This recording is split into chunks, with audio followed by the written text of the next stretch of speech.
me conhece, no caso, para quem também me conhece, eu sou o Júnior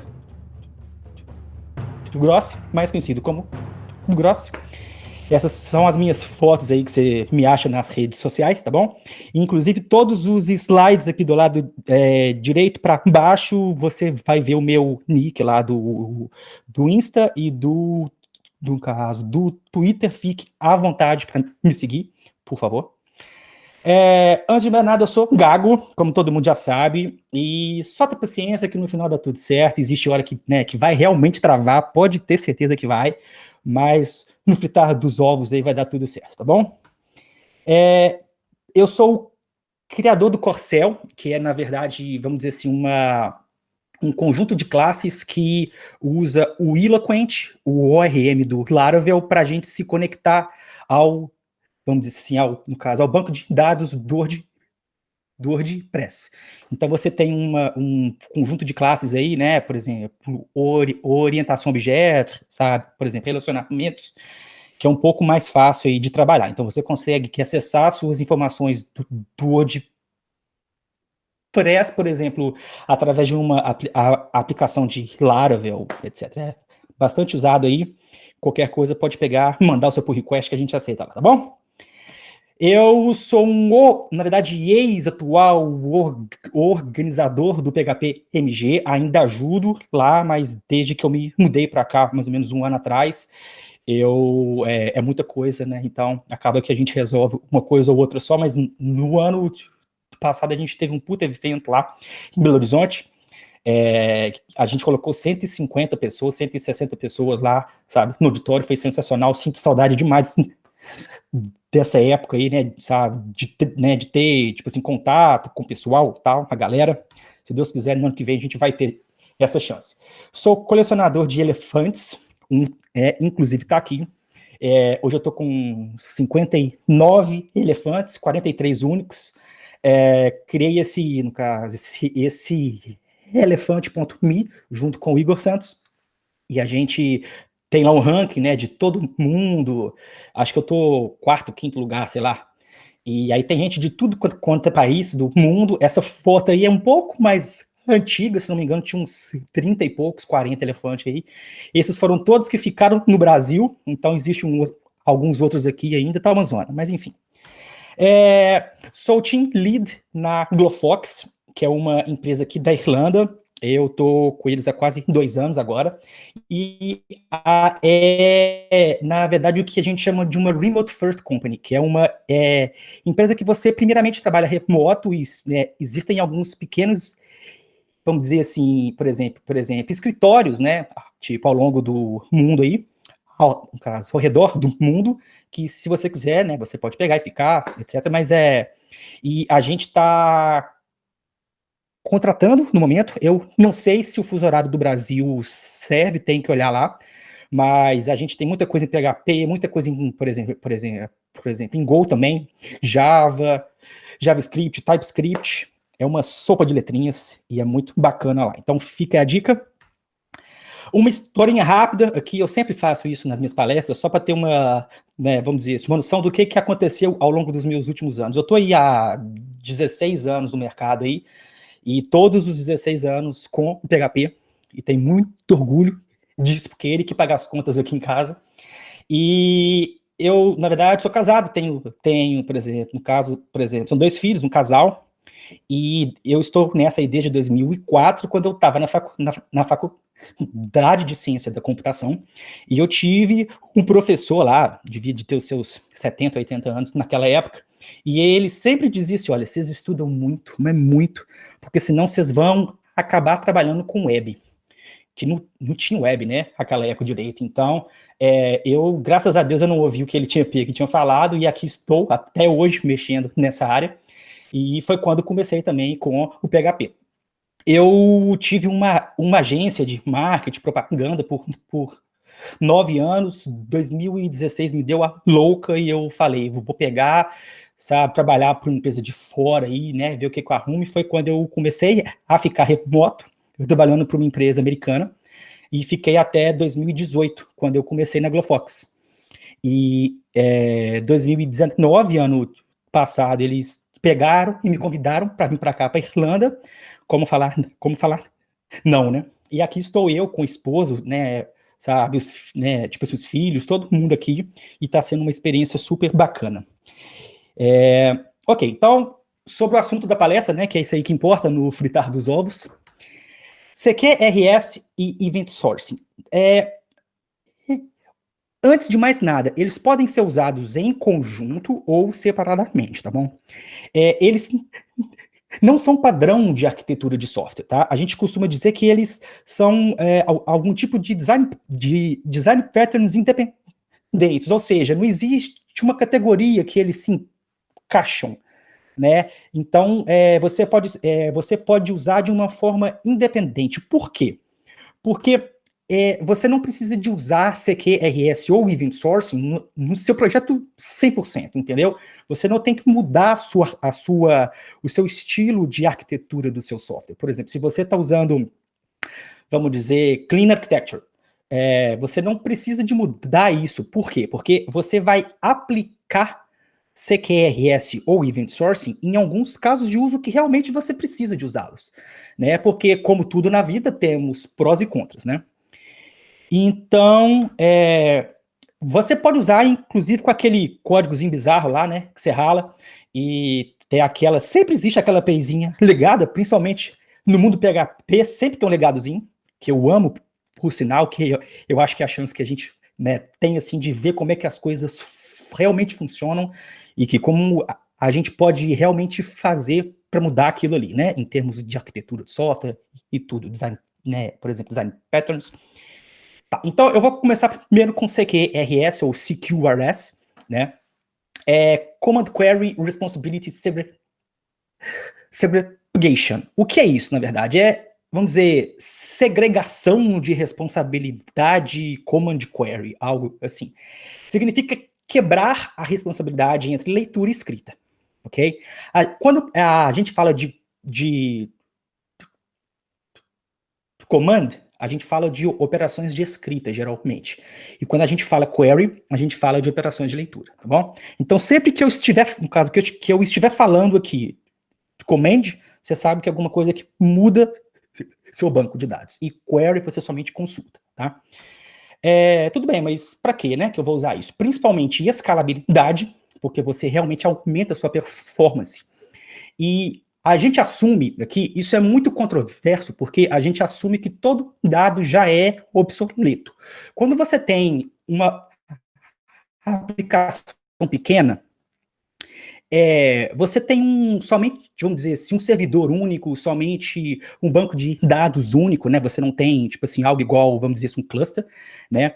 Então, a gente geralmente fala, nesses casos de aplicações pequenas, a gente não consegue enxergar isso, mas quando você tem uma aplicação bastante, vamos dizer assim, escalável, por exemplo, na Glofox, a gente tem cerca aí, a última vez que a gente tinha olhado, cerca de 2,5 milhões de usuários ativos, né?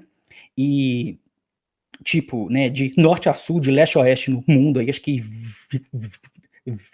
tipo, 20 e poucos países, assim, e vários servidores, vários clusters de, por exemplo, de banco de dados, que no nosso caso é o MongoDB, né, dos que a gente usa, e é muito difícil você replicar isso para todos os seus, sabe, os seus nodos, né, ali daquele seu cluster, vamos falar assim.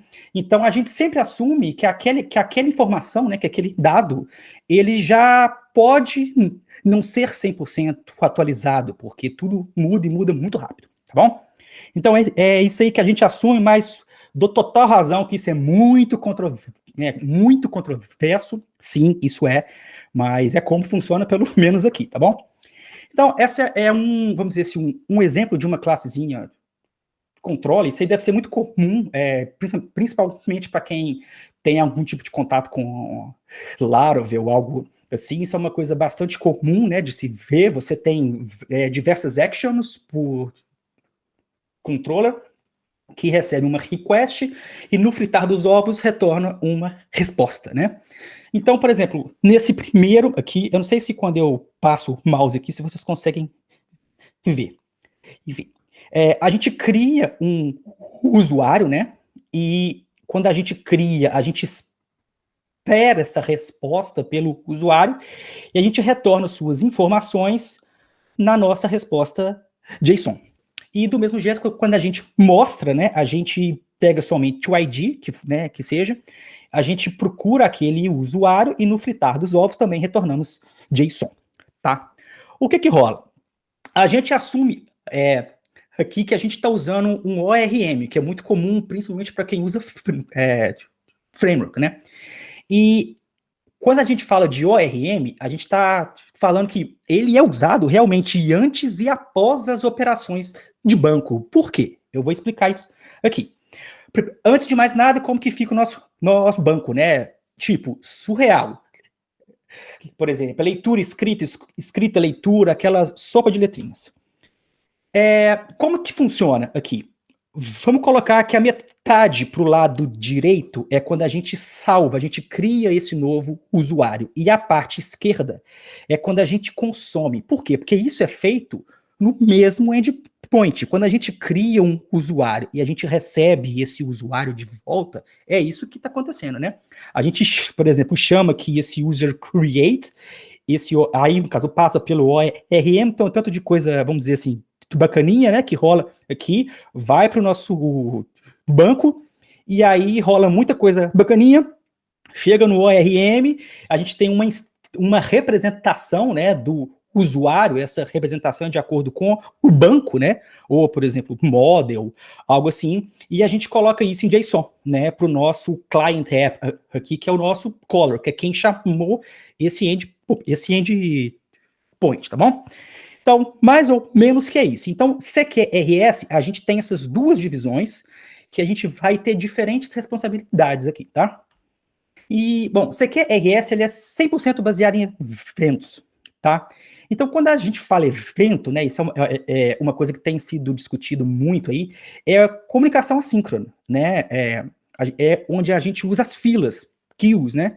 Então, tem, né, diversos mecanismos aí, né, que a gente consegue usar as filas e tal, o que também é muito se usado no português como mensageria, né, algo assim. Então, o objetivo do CQRS é a gente usar o melhor de cada, vamos dizer, esse storage, de cada banco, né. Então, literalmente, a gente vai usar um banco de dados para escrita e um banco de dados para leitura, tá? Pode parecer louco, mas é assim que funciona. Então, existe o nosso client, que é como se fosse o caller, né, que é quem chama essa API, e quando usa commands, que a gente muda algo no banco, né, a gente passa pela nossa camada de domínio, aquela coisa toda, e chega no banco de dados relacional. E é isso. E quando a gente precisa desse recurso, a gente chama um outro endpoint diferente, que aqui no caso é Read API, né? E a gente usa queries e a gente acessa essa informação de um banco de dados não relacional. E entre eles rola uma sincronização, que é, inclusive, feita de uma forma assíncrona, comunicação assíncrona via filas, né, também. Então, essa separação de responsabilidades entre leitura e escrita é o CQRS. Então, por exemplo, você pode usar MySQL, MySQL para escrever informações, que ele é ótimo para isso. E no caso, você pode usar, por exemplo, um Redis, ou na verdade, por exemplo, Elasticsearch, ou diversas outras formas, né, diversos outros mecanismos de, vamos chamar assim, storage, para a parte de leitura, que são muito mais rápidos, às vezes eles, em alguns casos, eles ficam no caso, vamos dizer assim, na camada de memória, né, então é infinitamente mais rápido do que acesso a disco, né, por exemplo, I/O, tudo.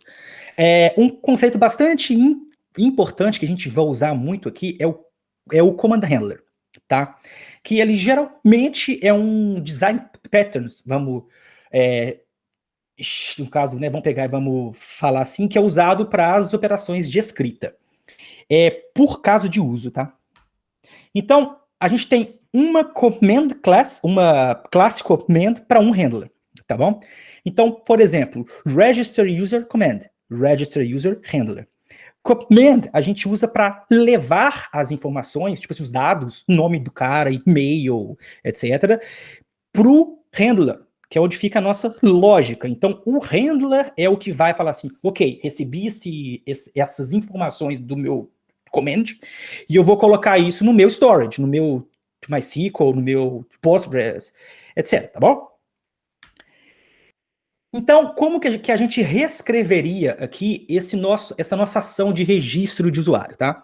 Eu pus aqui uma classezinha simples que somente tem uma ação, Single Responsibility Principal, a letra S lá de Solid, que ela só vai ser responsável por registrar o usuário, tá bom? Aqui tem uma coisa muito, muito massa aqui, que eu crio qual que vai ser o identificador daquele cara, daquele novo usuário que eu estou criando. Por quê? Porque é a única coisa que eu vou retornar na minha resposta. Porra, mas bem bizarro, né? É. Então, essa minha classe, ela tem uma dependência só. Por quê? Porque ela é simplesmente, vamos dizer, o controlador. Ela não é responsável por criar o usuário. Ela não deve saber como que esse usuário deve ser criado. Isso é responsabilidade de um handler. Então, por isso que temos aqui um handler como dependência. Aqui está tudo escrito em PHP 8, tá? Salve Caruso. E então o código é muito mais, no caso, fácil, né, de ser lido. E inclusive quando a gente faz isso é porque a gente já possui esse handler e automaticamente, né, já foi, como fala, designado aquela instância para esse construtor da nossa classe. Então, o que eu faço ok, handler, você que sabe como criar o usuário, cria ele, e essas aqui são as informações. Esse é o ID do cara, esse é o nome, esse é o e-mail, você pode ter vários campos, vários fields aqui. E no final, a gente somente retorna esse ID. Então, a responsabilidade, a criação desse usuário está sendo feito dentro desse handler. Ok? Só que a gente pode pegar ainda e melhorar isso. Então, explicações rápidas. Command é para os dados, então eu recebo meu ID, nome, e-mail, e eu tenho, por exemplo, os getters, né, lá, que eu vou usar dentro do meu handler. Deixa eu passar para o próximo slide. Aqui é o meu handler. Repare que eu tenho uma única dependência que neste caso, claro, né, a gente pode ter, por exemplo, outras dependências, um logger, né, algo assim. E esse meu método handle, ele recebe uma instância do meu comando, ok? E eu falo, repositório de usuário, que eu não sei qual que é, porque é um User Repository Interface. É uma abstração do meu repositório de usuários. Adiciona aí, para mim, uma nova instância de user. Uma nova instância de user, com esse ID, esse nome e esse e-mail, ok? Ok. Lembre-se de uma coisa, CQRS é baseado em eventos, né? Então, eventos não retornam informações, dados. Eu vou criar um usuário, mas eu não vou retorná-lo, é exatamente isso que rola. No CQRS, as operações de escrita não retornam dados. Todas, vamos dizer assim, void, né? Eita, mas, tipo, e se eu precisar do cara, né? Vamos dizer assim, realmente agora, você não vai precisar, tá? E se precisar, tem outras formas, às vezes até um pouco mais rápidas. Mas na verdade, a gente não vai criar usuário. A gente vai dar uma resposta tipo assim, eu sei o que você está precisando, eu sei quem que sabe aqui na minha aplicação como criar um usuário, que é o meu handler, né? Eu sei quem que é, eu vou pegar e vou mandar isso aqui para esse cara, e a única coisa que eu sei é que esse cara vai ter esse ID. E se o meu caller, se o meu cliente precisar de saber outras informações desse usuário, exceto o ID, que for, né, que seja o caso, a gente faz isso num outro endpoint, numa outra rota totalmente diferente, tá bom? Então, como ele é baseado em evento, eu posso enviar esse comando para ser executado por uma fila, por uma queue, que é onde entra um conceito que é bastante difundido aí, que é o conceito de command bus. E por quê? Porque a gente pode dar um retorno rápido para o nosso usuário. O que a gente está falando aqui é que eu não vou criar o usuário e após criá-lo eu vou retornar a resposta. Eu vou retornar a resposta e eu vou jogar isso para uma fila assim, ó, quando você puder, você vai criar esse usuário para mim. Isso é uma coisa que pode ficar um pouco esquisita, né? Porque quando você puder, né? Mas é muito rápido, é coisa de sabe, de um segundinho aí, ou até, vamos dizer, menos que isso, esse seu comando, né, seu, vamos dizer assim, job, ele já é processado por essa fila, tá? É muito rápido. Então, como a gente reescreveria isso? Exatamente, o mesmo Register User Controller, né, que a gente possui, só que a minha dependência não vai ser o handler, vai ser o meu command bus. Eu vou ter exatamente o mesmo ID, né, por exemplo, nesse caso, e eu falo com o meu command bus aqui, ok, coloca esse comando aqui na fila para mim, por favor. Ele, ok. Por que eu somente coloco esse meu comando e não o handler? O handler possui a lógica. Eu posso criar diversas instâncias desse handler e a única coisa que eu preciso de enviar para ele que vai ser diferente de uma execução e outra é o meu comando, são as minhas informações. Qual que é o ID do cara, name, o nome e no caso, e-mail, e aí vai, tá bom? Então, a gente envia esse comando para o meu command bus, por isso chama command bus, e não handler bus, né? Tá, desculpa, e aqui a gente continua da mesma forma, retorna o usuário só, não retorna nada de informação, tá? Neste momento aqui, possivelmente, eu ainda não criei o usuário, ok? E quando o negócio falha, né, como é que a gente faz? Não tem problema, como tá tudo na fila, a fila ela vai ser autorresponsável ou algo assim, de distribuir essa carga, né? Então, por exemplo, você pode ter diversas filas, diversos workers, né? Você já deve ter ouvido falar esse nome. Você tem a sua parte web, né? Por exemplo, seu, vamos dizer assim, Ginex lá, e você tem diversos workers, né? Que estão pegando e estão processando as coisas ali no pano de fundo, né? No background, né? E aí, quando o seu job, ele vai ser processado por né, por esses workers, né? E o que que rola por exemplo, seu banco de dados, por exemplo, ele pode cair. Que quando a sua fila quiser fazer o processamento daquele seu comando, ela vai falar assim, porra, deu algum erro aqui, e o que que essa fila faz? Coloca seu job de novo na fila para ser processado.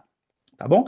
Então você tem uma certeza de execução, né, daquilo que não depende do seu usuário, do seu caller. Você sabe que aquilo vai ser executado, é uma questão de tempo, uma questão de milissegundos, eu diria, né?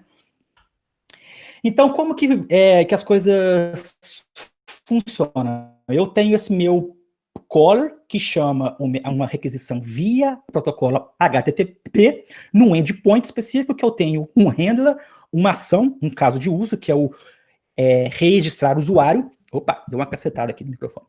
E aí, calminha, você não vai cair não, né? Acho que vai. Eita. Enfim, e aí a gente joga esse job no final da fila. É uma fila first in, first out. Aquele que entra antes, sai antes, ok? Então, o que entra por último, ele tem que esperar a execução dos outros, até que chegue sua vez, mas isso é muito rápido. E quando você tiver uma sobrecarga dessa fila, você cria outros workers. Então as coisas vão, na verdade, processando em paralelo, usando diversos cores, né, da sua máquina, da sua CPU, e as coisas realmente ficam muito rápidas. Por isso que é muito interessante do ponto de vista de escalabilidade. Você não precisa de uma nova aplicação web, né, ali. Você continua com a sua mesma aplicação web, porque vamos dizer, a carga dela vai ser muito pequena, e você cria outros workers, tá bom? Beleza, vamos continuar aqui.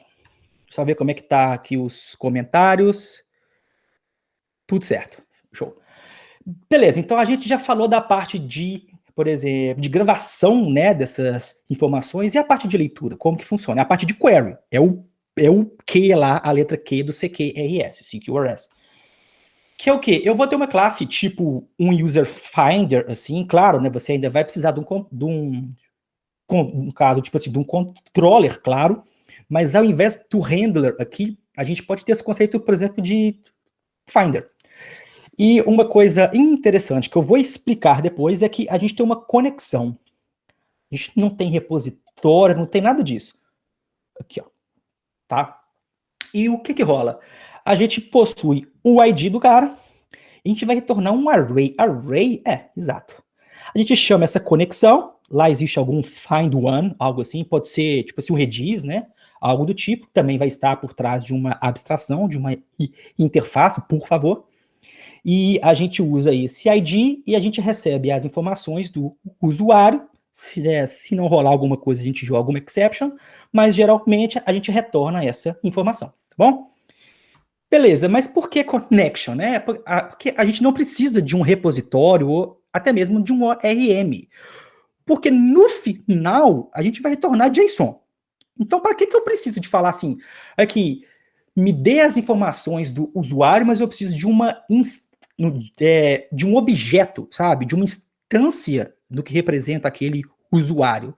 Geralmente, não são todos os casos de uso, a gente não precisa dessa instância de usuário. Existem certas horas que a gente sim precisa, tá? Mas também não tem problema. A gente pode colocar aqui como sendo uma dependência um repositório, que é uma abstração do seu por exemplo, seu Elasticsearch, enfim. Então, no final, pelo menos nesse caso de uso aqui, a gente vai retornar somente por exemplo, o JSON que é o dado puro. Então, array é mais que o suficiente nesse caso, tá bom? E onde que a gente aplica isso?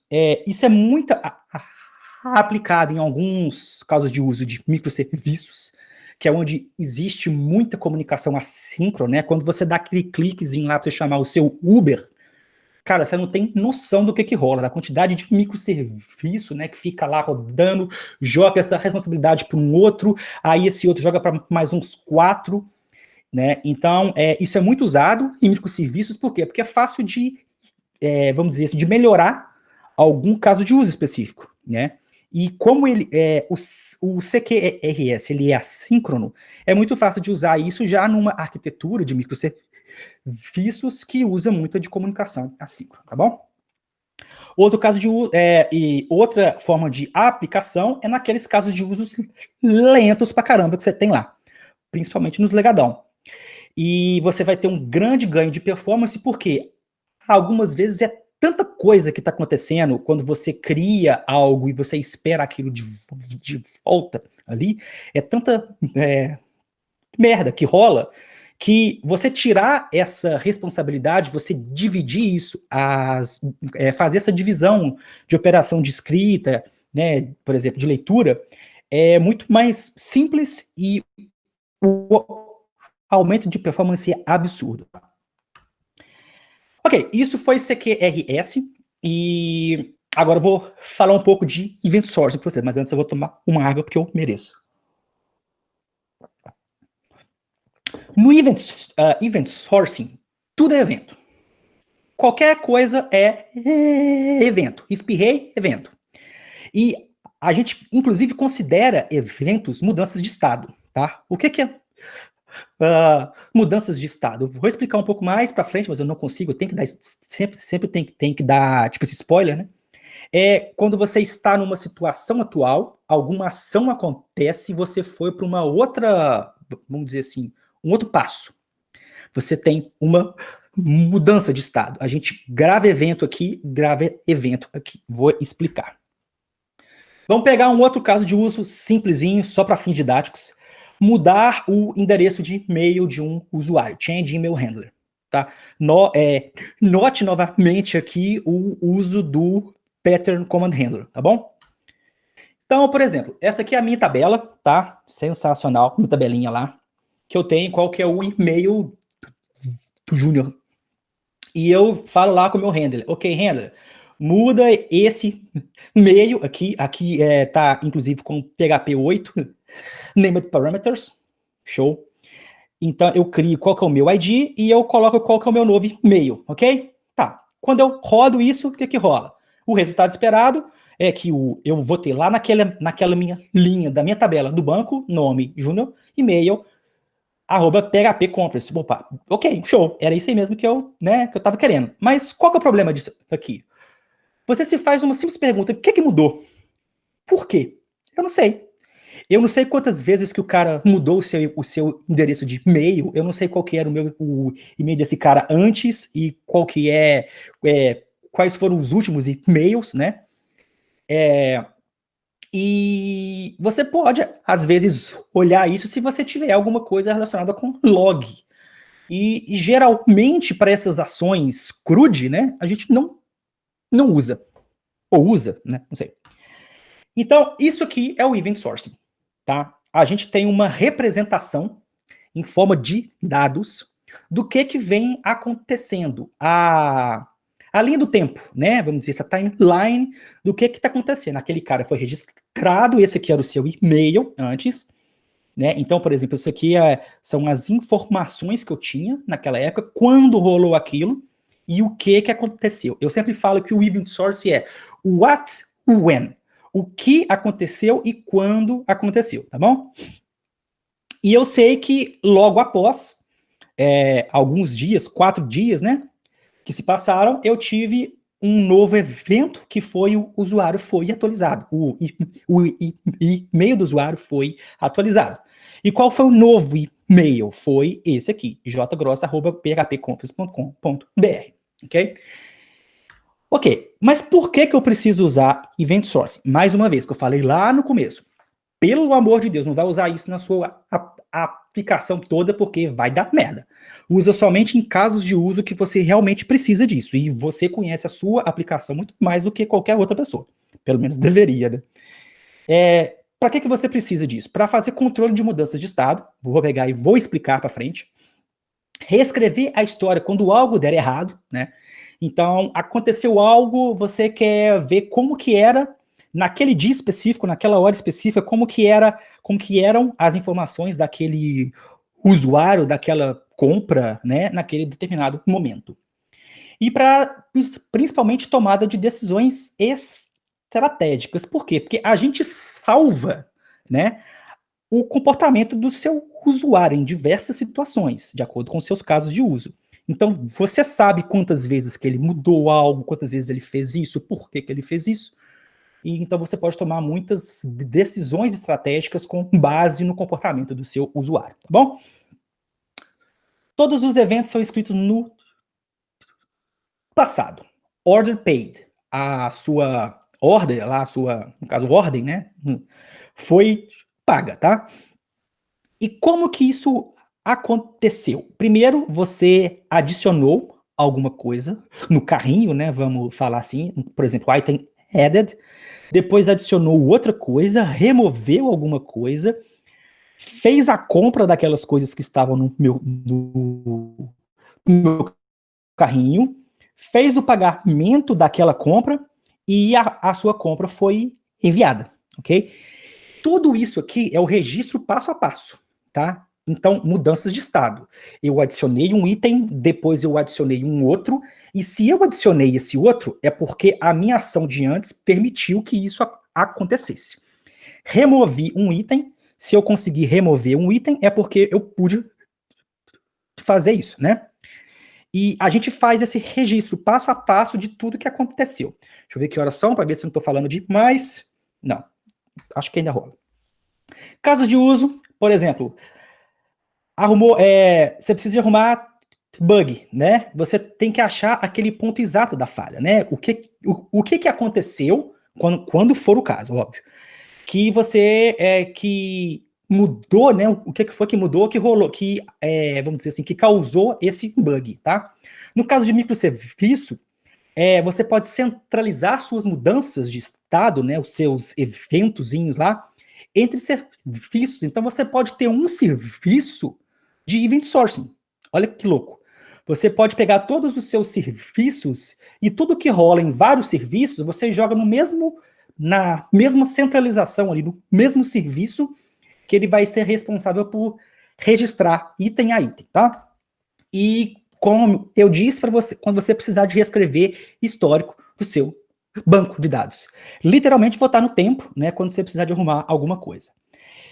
Aviso, Event Source é parte do seu domínio, então você não deve, pelo menos não deveria, usar algum tipo de framework, tá? Por quê?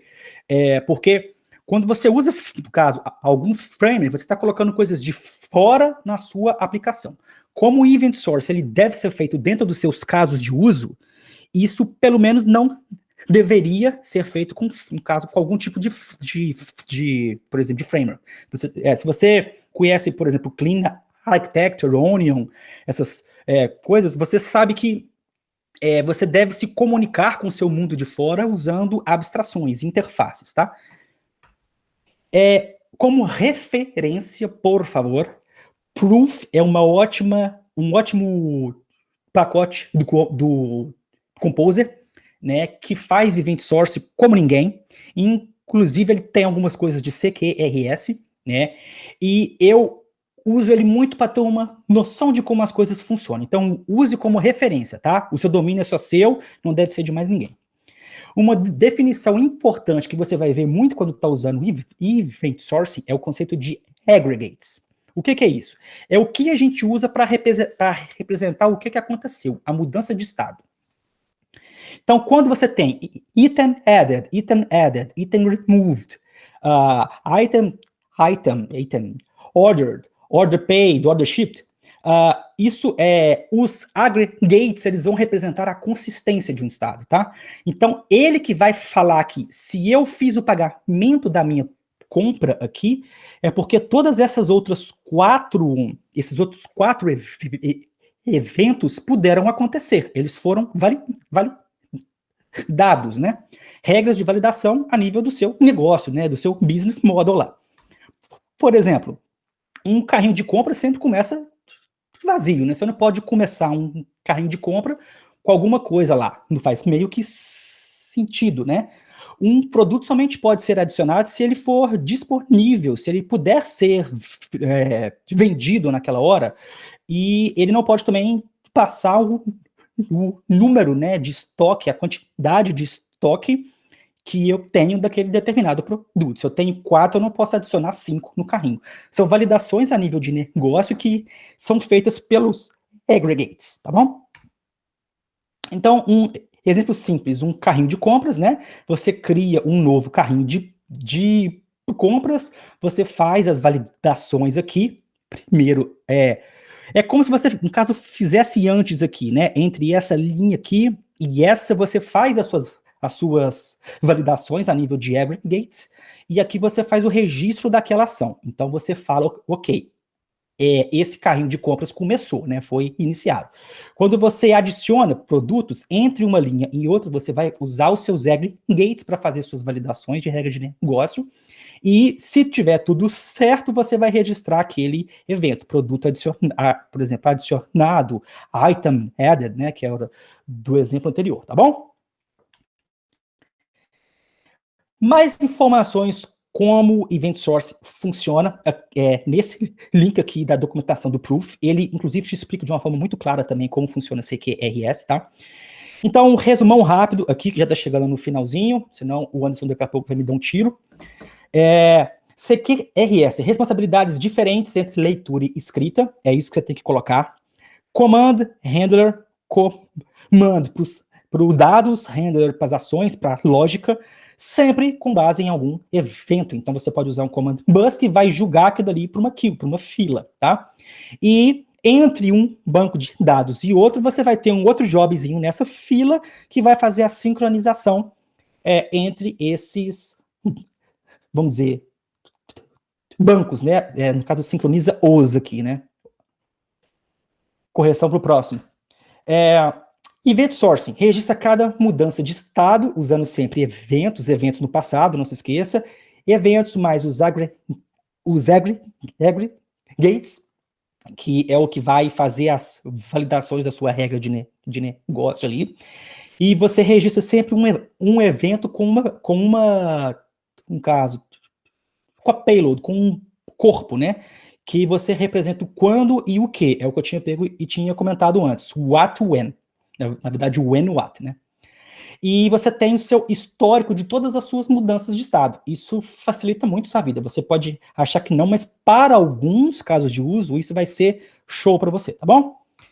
Considerações finais, não use CQRS ou Event Source no seu projeto todo, já foi falado, acho que é a quarta vez que eu falo isso, somente onde você realmente precisa. Quando houver necessidade, evite refactoring, abstrações prematuras, por favor, tá bom?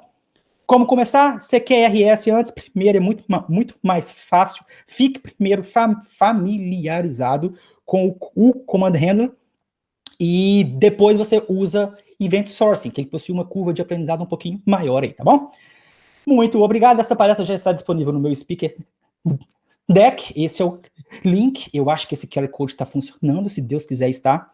Meu Twitter, meu Insta, pode me seguir à vontade. Qualquer dúvida, estou à disposição. Espero que vocês tenham gostado. E agora é a hora das perguntas.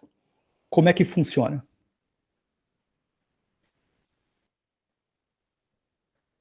Vamos lá. Eu que leio, né, as perguntas aqui mesmo. Ok, beleza. Elton Mineto, grande abraço, mano.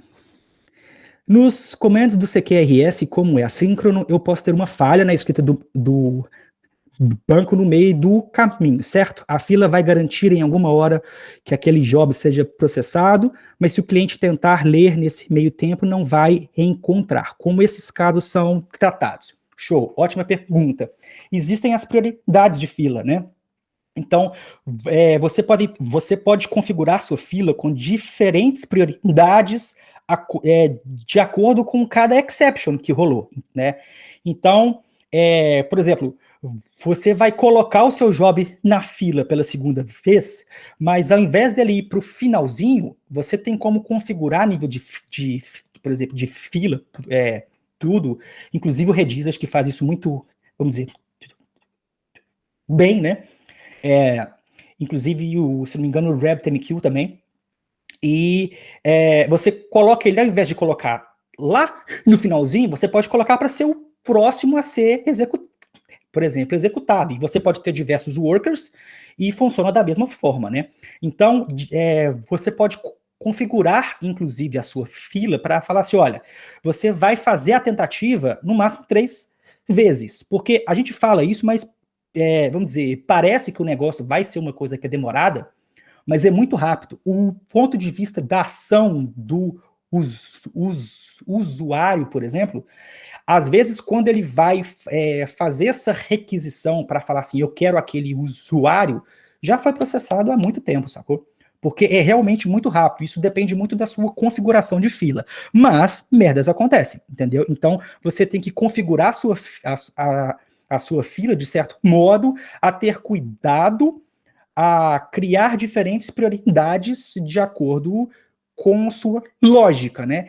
Esse erro, essa exception, é uma exception crítica, então eu vou colocar ele em número 1 na fila ali, não vou esperar mais nada, vou colocar ele antes, entendeu? E ele vai ser processado. Passou de 3 tentativas, que geralmente é o padrão que é usado,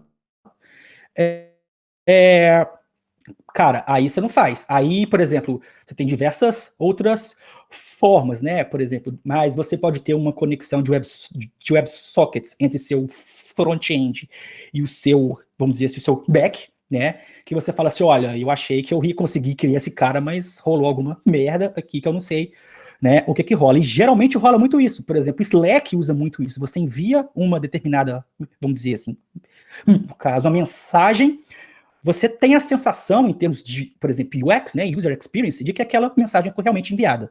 E aí, daqui a pouco, um segundinho depois, não foi possível enviar sua mensagem e tal. Então, é isso aí que rola, tá bom? Mais alguma outra pergunta? Eu não sei se eu consegui explicar direitinho a pergunta, mas se não ficou claro, por favor, me avise aqui. Show. O front-end sofre muito para acompanhar essas mudanças no back-end. Eu vou falar que... Peraí, deixa eu só terminar de ler, né? Porque um comando de fechar um carrinho vai acabar disparando um evento carrinho fechado, show, que dispara outros comandos, reservar estoque, cobrar pagamentos e por aí vai. Sim, é o que eu falo, essa utilização de alguma conexão entre front-end, no caso, e back-end, que não segure sua requisição, tá? Por quê? Porque a requisição do ponto de vista, vamos dizer assim, técnico, um request HTTP, ele é muito caro, tá? Então, o quanto antes você puder dar algum tipo de retorno ou finalizar esse seu request, melhor.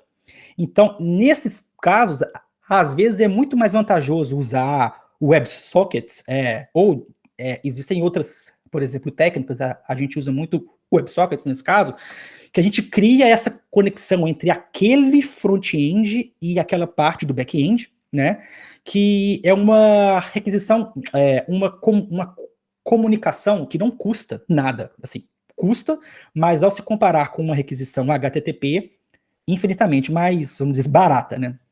Então, é uma forma, né, no caso, de se fazer isso. E, cara, todos esses outros comandos que rolam, é assim mesmo que funciona. Você não sabe nem o que que rola. Quando você tem uma arquitetura de microserviços, por exemplo, aquele seu controllerzinho inicial, ele joga aquele evento na fila, né?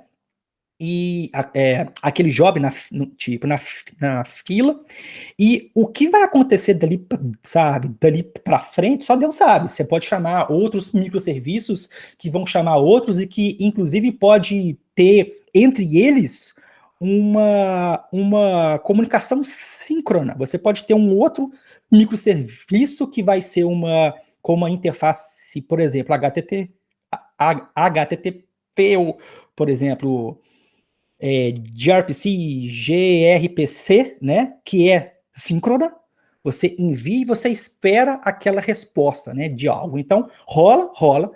Então, você tem que realmente ter uma arquitetura de software que vai comportar essa mudança, mas a grande vantagem disso é você não precisa de aplicar isso para a sua aplicação, vamos dizer assim, 100%.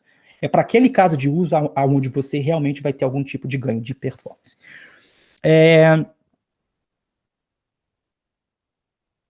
Ok, pode acontecer de um evento de um passo posterior ser registrado antes de um passo anterior na base, do caso do event sourcing, order shipped ser persistido na base antes do items added to cart. Não, para isso que existem os aggregates. Você só vai, no caso, falar order shipped quando você sabe que aquilo pode ser feito, entendeu? Então, a parte de comunicação assíncrona, ela é muito importante. Por quê? Porque existe um passo a passo da forma como que as coisas vão acontecer, né? Então, você pensa se, enquanto você está fazendo essa quantidade de coisa, você está segurando aquele seu request lá para o seu usuário. Pô, quantos requests você poderia ter processado naquele meio tempo, né? Que você está segurando aquele I/O ali, né? Então, para isso que existem os aggregates. No event sourcing, quando você tem um order shipped, você sabe que aquilo pode acontecer, que aquele evento, ele se realizou, ele foi registrado, vamos falar assim, porque ele pôde ser registrado, tá bom? Tem algum banco de dados mais recomendado para armazenar os eventos quando está usando Event Sourcing? Vamos dizer, os mais usados que eu saiba são Elasticsearch, que não é exatamente um banco, né, mas funciona é como se fosse, por exemplo, o mecanismo por exemplo, storage, de armazenamento. E o Redis. Redis, ele é muito usado também para cache, inclusive para fila, né, também. Ele tem seus eventos, que chamam, gente, atômicos, né, que fazem com que ele seja muito usado também para filas. Então, sabe, Redis você dá para usar de diversas formas. A gente tem costume de usar Redis, porque a gente já usa ele também para alguma parte de concorrência, né, quando a gente cria um lock, né, você tem certeza que aquela última vaga ali, acho que eu não tinha pego, eu tinha comentado antes, a gente é um sistema de vamos dizer assim, bookings para academia de ginástica, por exemplo, aulas, né, etc. Então, quando você tem uma só vagazinha lá naquela aula e você tem 4 pessoas querendo aquela vaga, como que você faz isso? Porque você pode achar que por exemplo, não, mas quando você tem 50 servidores rodando ali, você não tem controle, cara. Então você cria esse lock, né, que é o que vai falar assim, olha, esse cara aqui foi o cara que chegou, né, que chegou primeiro. Se ele chegou primeiro, ninguém mais vai pegar e vai conseguir, num ponto de vista distribuído, vários servidores, etc. Então a gente usa muito Redis também, porque já como a gente usa ele para essa parte de lock, né, a gente usa ele também para essa parte da query, né, que é muito rápido. A próxima, os aggregates são então responsáveis por garantir, por seguir os passos nessa ordem. Sim, você só vai registrar algo quando ele já foi validado, né, pelos aggregates, nesse caso, tá bom? Exatamente. Mas armazenamento no Redis pode ser um banco em memória. Caso ele caia, os dados não serão perdidos. Você pode configurá-lo para de X em X, vamos dizer, tempos, você fazer uma gravação por exemplo, na memória, se for o caso. Geralmente você não precisa, porque suas informações a nível por exemplo, de garantia, elas ficam no banco de dados relacional. Então, se o seu Redis cair, automaticamente vai ter um outro job na fila ali que vai fazer a sincronização. A sincronização, ela é sempre do banco de dados relacional para o não relacional, entendeu? Tem diversas formas, você pode configurar o seu, no caso, Redis nesse aspecto, né, tudo para colocar isso em, vamos dizer assim, disco. Lembre-se, isso é para um ou outro caso de uso, tá? Então não é seu banco de dados, vamos dizer assim, todo que vai estar no não é isso. Alguns casos de uso, então a forma como que você armazena, inclusive no Redis, pode ser totalmente diferente do seu banco de dados relacional para você ter um ganho maior ainda de performance, não ter que fazer join, etc. O Redis fica sendo tipo um espelho do banco, só que com acesso mais rápido. Eu não diria espelho do banco todo, mas do que o banco está sendo usado, vamos dizer assim, tipo, né? Então, se é registro de usuário, você vai ter isso no banco de dados relacional, e essas informações elas vão ser, sim, sincronizadas com o Redis. Falei com relação ao armazenamento do payload, do histórico do event sourcing. Geralmente, a gente coloca, por exemplo, o JSON, como se fosse uma string, né? Essa representação do que no caso, do que aconteceu, você vai ter no banco de dados relacional, claro, mas a forma como que você coloca isso no seu banco de dados NoSQL, né, ela pode ser de uma forma estruturada, somente um JSON lá e seja o que Deus quiser, porque é muito rápido, cara, não faz, vamos dizer, diferença, né. Então, sim, no caso do payload, geralmente a gente usa JSON, mas também não é nenhum tipo de restrição, tá? Esses eventos podem acabar gerando um volume grande, daí são feitos snapshots com a última versão. Cara, os dados sempre são obsoletos, né? Eu nunca vi um caso específico onde a gente teria que fazer snapshots. Como é que eu vou te explicar? Existem vamos dizer, aquelas informações que são procuradas com mais, vamos dizer, mais frequência, né? Então, em termos de armazenamento, não tem custo, porque a sincronização de um relacional para o Redis, ela é feita debaixo dos panos lá. Então, eu tô... que o volume vai ser realmente grande, vai ser, concordo, e você precisa, no caso, né, de fazer snapshots? Não precisa, porque, claro, se você tiver algum caso de uso específico, que o seu Redis vai ter que ter gigas e gigas de memória, às vezes aquilo para se fazer event sourcing, não sei se você realmente precisa disso, né, vamos dizer, essa garantia, né, isso é um pouco mais do ponto de vista do CQRS do que do Event Sourcing, no caso, tá? Event Sourcing você não vai geralmente precisar das informações, por exemplo, tipo assim, do payload, né? Isso é usado de uma forma estratégica posteriormente. Então, isso fica geralmente no banco de dados relacional. Marcel, grande abraço, meu amigo. Valeu, valeu. Cara, sabe, você que é uma grande referência aí, pode ter certeza. E muito obrigado pelas felicitações. Acho que eu tô falando pra caramba, né, Anderson?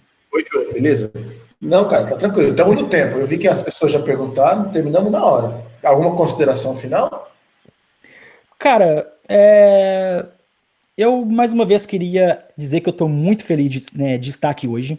É uma realização de um sonho, pode ter, né, certeza disso, que é palestrar na PHP Conference Brasil. Legal. E eu queria, no caso, tomar uma cerveja aqui, se fosse, né, possível, né, para, no caso, pegar, comemorar os meus 3.6, um segundo que eu vou pegar ali, rapidinho. Pega lá. Pessoal, para quem não está sabendo, o Júnior está fazendo aniversário hoje, dia 5 de dezembro. 36 anos. Então, parabéns, Júnior. Parabéns mesmo aí. Muita saúde, muitos anos de programação aí, Valeu, de valeu. experiência e de conhecimento. A PHP Conference deseja para você Inclusive, um feliz aniversário. Infelizmente, a gente não pode abrir uma cerveja agora aqui. Estamos trabalhando. cara, Mas, ó, parabéns. Bebe para quem cerveja. puder, né, por exemplo, vamos dizer isso, uma cervejinha, né, um suco, um refrigerante, tira uma foto aqui, né, coloca nas suas redes sociais, me marca lá, vai ser um grande prazer, tá bom? Tudo de bom para vocês, saúde e até a próxima, se Deus quiser. Valeu demais, gente. Valeu, Júnior. Parabéns de novo. Um abraço. Valeu, Assim que obrigado. eu tiver a gravação, eu mando para você. Show, valeu demais, Anderson. Muito obrigado mais uma vez, tá bom? Falou, gente, abraço.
Eu acho que eu posso continuar respondendo aqui, não pode? Ou essa sala vai ser usada para alguma outra palestra, assim? Então boa. Cara, nossa arquitetura de microserviço, ela precisa de evoluir muito, porque como a gente vem de uma arquitetura de monolito, né, a gente tem vamos dizer assim, por exemplo, uma API, no caso, legada, super legada, por sinal, feita em Cake 2, que é surreal, sabe? É muito complexa. E a gente está indo para essa parte de microserviço. Hoje a gente deve ter, sei lá, uns 30 e poucos, 40 microserviços, mas ainda uns 60% da nossa carga passa por essa API legada. Então, o que a gente fala, assim, por exemplo, a parte de, por exemplo, de bookings, uma das coisas mais loucas que a gente possui é quando o cara clica para fazer booking, que a quantidade de validação que é feita é surreal. Então, a gente colocou isso num serviço, né, por exemplo, tipo assim, separado, e a gente dá esse retorno rápido para o usuário. A gente joga essa requisição Na fila, a gente só faz algumas validações um pouco mais simples, mas o resto mesmo é feito posteriormente nessa fila, microsegundos depois. A gente usa, para, no caso de gerenciamento de fila, o AWS, no caso SQS e SNS, SQS, SNS, que é quando você joga o job, você usa o SNS, e quando você consome, você usa o SQS, né? Então, a gente faz isso e, geralmente, quando você tem muita concorrência para alguma aula de ginástica específica lá, esse seu, vamos dizer, tipo, esse processo ele vai pegar e vai falhar, sacou? Essa comunicação desse evento, dessa ação com o nosso front-end ainda é muito falho em termos, sabe, em termos de performance, né? Tem muita coisa, por exemplo, nesse caso, tipo assim, específico, a gente ainda não está usando o mecanismo de, por exemplo, WebSockets, ou algo, né, do tipo. Então, a gente segura, cara, o request ali. Ele é processado no background, mas o nosso PHP, ele fica assim, e aí, já acabou? E aí, já acabou? E aí, já acabou? Então, realmente é uma coisa que tem que ser melhorada, mas microserviço não é para todo mundo, cara. Não é para todo mundo. É um desafio gigante. O seu time de SRE, né, ele precisa de ser realmente sólido, porque seus desafios a nível de infra, cara, você pensa, 40 microserviços aí. A gente tem, contando ambiente de testes, mais ambientes de homologação, staging, sandbox, production, são 8. Então, só aí, cara, se você tivesse um só, vamos dizer, um containerzinho, lá é tudo, por exemplo, com Docker, né? Se você tivesse somente um container para cada um, você faz as contas, é 40, no caso, vezes 8, 320 containers, né? Se tivesse um para cada serviço. Então, a gente escala isso de acordo com a necessidade de cada serviço, assim. Então, é um desafio muito grande, cara, muito grande, que a gente ainda está achando a nossa forma de usar microserviços, né? A arquitetura é uma só, mas a forma como você implementa e como você usa depende de cada empresa, né? Acho que é isso aí. Eu não sei se respondeu direito aí, Marcel. Valeu, mano. Valeu, Adiel. Grande abraço, cara. Muito obrigado mais uma vez aí pelo carinho, por tudo. Bom, eu vou ficar aqui mais uns 5 minutinhos, mais uns 10 minutinhos aqui. Qualquer coisa vocês me chamam, tá bom? Ó o homem aí, ó o Marcel aí. Ô, tá homem, só. Ó, o PHPMG, cara, que orgulho, mano. Falei com a camiseta ontem. Ô, cara, que orgulho. A minha tá lá em cima, cara, tá guardadinha, passadinha. E aí, como é que Valeu você tá, demais. cara? Tudo bom, cara, graças a Deus, estamos aí na luta. A gente agora aqui acabou de sair do nosso segundo lockdown, né? Saímos agora, segunda-feira passada, então tá ainda começando a, sabe, resolver as coisas e entrar nos eixos aí de novo. Cara, que bom. Feliz de te ver, feliz de poder falar contigo depois de tanto tempo, cara. A gente se falou, a gente se fala de forma esporádica no Twitter, né? Mas assim, de conversar tem... De forma assíncrona, né? De forma assíncrona. A última vez foi no PHPMG, né? Ano passado. A gente sentou, tomou uma cerveja, bateu um papo. Foi. E foi, cara, eu tenho saudade demais desses eventos, assim, cara, presenciais. Nem Muita fala, saudade. Sabe, interação com o povo, aquela sensação de estar em cima do, né, tipo assim, do palco ali falando. O evento online é muito, sabe, bacana, ele é muito, vamos dizer assim, a gente permite, né, que mais pessoas participem, mas a sensação daquele, sabe, evento presencial é insubstituível. O networking, cara, né? Show. Com certeza, cara. Eu acho muito impessoal, né, o evento online. É muito bom, ele tem essa capilaridade que você falou, cara, mas, poxa, eu tô aqui, assim, entre aspas, zero contato com todo mundo, né? Putz, terminei minha palestra, saí, vou ver alguma coisa, perdi o foco do evento. Quando você tá no evento, você tá no evento. Se você não tá na palestra, você tá conversando com alguém lá no espaço de coffee, aí depois o pessoal marca para tomar uma bebida, então tipo, cara, é muito massa. Pega a Cara, pinga, né? falta demais, cara, demais. Verdade, concordo plenamente. Eu, no caso, eu ia agora, no final desse ano, eu ia passar o final de ano no Brasil, mas, cara, a quantidade, sabe, de voo, né, que a gente tinha de opção aqui, tipo, tá 15%, saca? E aí, eu, como eu tenho, por exemplo, tenho 2 filhos pequenos, 4 anos e 2 anos, você pensa, você fazer uma viagem de 26 horas, 2 escalas, é completamente inviável. Aí a gente teve que adiar. Mas, né, se Deus quiser, esse Covid aí vai pegar e vai passar. E ano que vem, se Deus quiser, nós estamos aí no Brasil. Um pouquinho. Tomara. Cara, que bom. Quero E feliz de falar contigo. Desculpa ter invadido aí a tua... Pois é, eu tô esperando sua visita, cara. Assim que, né, você puder. Você ficou, inclusive, de ver uma, sabe, possibilidade de fazer, tipo assim, no caso, intercâmbio aqui na Irlanda. Cara, show de bola, só falar. Aí, cara. Eu ia te visitar, eu tinha sido selecionado para participar da Dutch PHP Conference, né, em junho, né. Então, era para eu ter ido para a Europa, com certeza eu ia passar aí, mas, né, adivinha o que aconteceu, né?